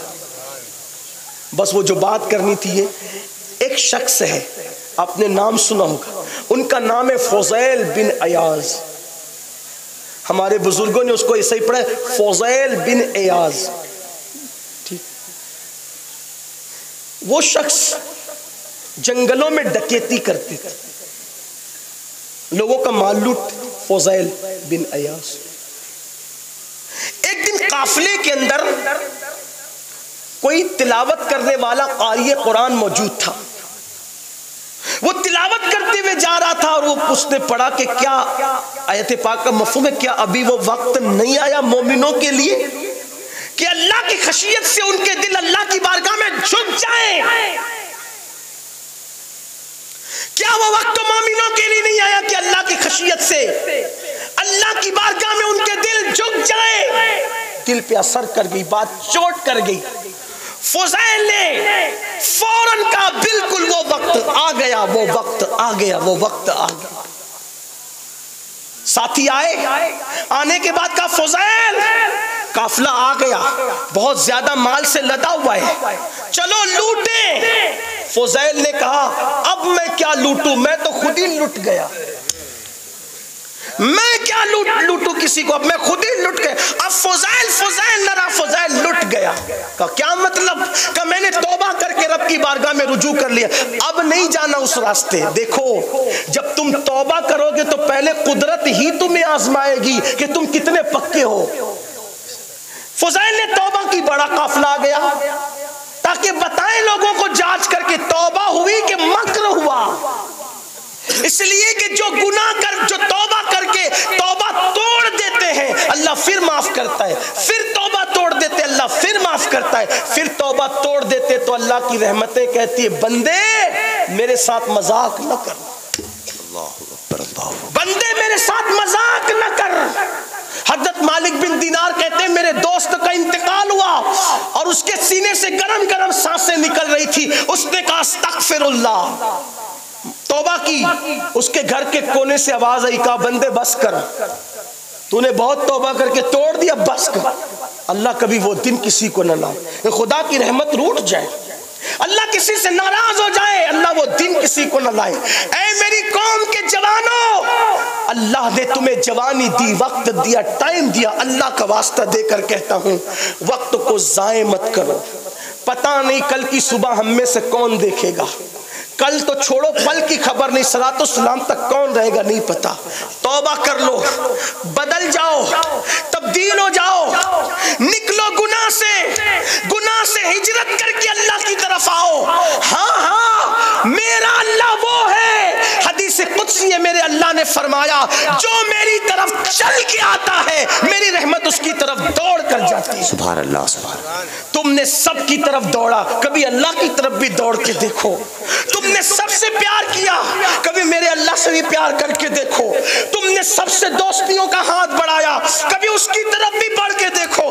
تم نے سب کے لیے رویا، کبھی اس کے لیے بھی رو کے دیکھو۔ تم نے سب سے وفا کیا، کبھی اس سے بھی وفا کر کے دیکھو۔ تم نے سب کی بات مانی، ذرا اس کی بھی بات مان کے دیکھو۔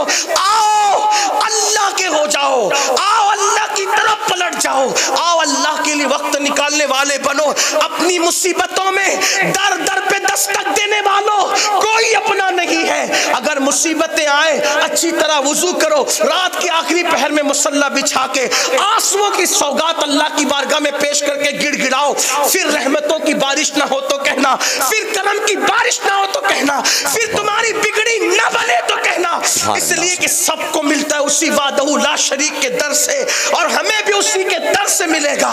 آؤ نا سب سے امیدیں باندھنے والوں اپنے رب کی چوکھٹ سے وابستہ ہو جائیں۔ اللہ اکبر۔ ارے ایک وقت میں اگر 5 مرتبہ، ایک دن میں 5 مرتبہ کوئی فقیر کسی بخیل کے دروازے پہ جاتا ہے تو بخیل سے بخیل بھی کچھ نہ کچھ دے کے ٹالتا ہے، وہ مکمل 5 بار انکار نہیں کرتا۔ جب بخیل 5 بار آنے والے کو دے سکتا ہے تو اس جواد و کریم کے بارے میں کیا خیال ہے؟ ایک دن میں 5 بار اس کے دروازے پہ دستک دو گے تو وہ کیوں نہ عطا کرے گا، جبکہ اس کا وعدہ ہے ادعونی استجب لکم، مجھ سے مانگو میں ضرور عطا کروں گا۔ وہ کہتا ہے ان اللہ لا یخلف المیعاد، اللہ اپنے وعدے کا خلاف نہیں کرتا۔ لیکن کوئی آئے تو صحیح، اقبال کہتے ہیں ہم تو مائل بکرم ہے، کوئی سائل ہی نہیں، راہ دکھلائے کسے راہ روے منزل ہی نہیں۔ میری قوم کے جوانوں آؤ اپنے اللہ سے رشتہ مضبوط کریں، اپنے اللہ کے قریب آئیں۔ اس کا وعدہ ہے جو میری طرف چل کر آتا ہے میری رحمتیں اس کی طرف دوڑ کے جاتی ہے۔ امتحان لیا اللہ نے، ادھر فضیل نے توبہ کی، ادھر قافلہ آیا، فضیل چلو لوٹو، فضیل نے کہا ہم تو خود لٹ گئے، کیا کسی کو لوٹے، توبہ کر لی میں نے، اب نہیں لوٹوں گا کسی کو۔ ساتھیوں نے کہا جب ڈکیتی میں آپ ہمارے سردار تھے، ڈکیتی میں سردار تھے، توبہ میں بھی سردار بنی، ہم توبہ کر لی گئی۔ میر عبد الواحد بلگرامی رحمت اللہ علیہ لکھتے ہیں توبہ کرنے کے بعد چونکہ کچھ لوگ توبہ میں بھی چیٹنگ کرتے، مطلب کسی کا مال ہڑپ کر لیں گے لاکھوں کروڑ روپیہ، پھر کہیں گے نہیں حج کر کے اب توبہ کر لی۔ یہ کون سی توبہ ہے؟